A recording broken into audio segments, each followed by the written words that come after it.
I've only ever done what I wanted to do. It's pretentious if you want a result or you want people to think this. I never wanted to make a documentary. I never even really wanted to write a novel. It just made sense at the time. Tell me about that blanket. You push it, stretch it, it'll never be enough. You kick at it, beat it, it'll never cover any of us. From the moment we enter crime I've been accused of being pretentious my whole life, rightfully so. I always encourage young people to be pretentious in a way, because if you do it with a sense of humor, if you have a sense of humor about yourself, it means you're aspiring to something. You have to set goals for yourself, and they might as well be lofty. It did used to bother me when I was younger, but what I realized is that you're only pretentious if you can't laugh. As somebody who didn't do a professional Shakespeare play until I was in my 30s, there's a lot of pride you get. To be or not to be, that is the question. You know, I didn't go to RADA. Most American actors don't. And so for us to learn about it, for us to care about it, for us to do it well, is meaningful. And so it starts to become fun. And that's not pretentious. I didn't tell anyone, and I arranged a farewell concert. And that was the last concert I ever played. It's interesting to talk to Seymour about why he stopped performing. I mean, here's this guy who played the concert halls all over the world and then just suddenly stopped.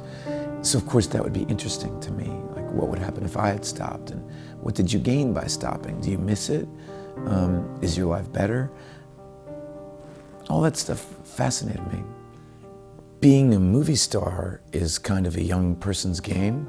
You know, its whole orientation is about youth.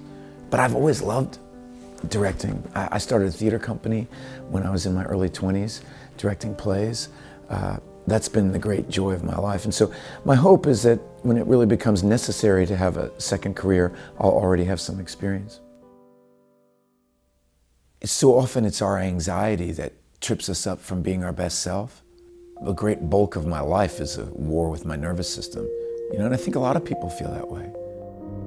I decided to confide with him that I've been performing with a crippling stage fright. The bottom line of the conversation, most artists are not nervous enough.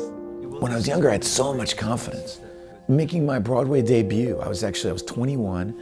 I remember being backstage and seeing the lights shift and change. And I remember thinking, God, it's funny. You'd think I would be nervous. And I just can't wait.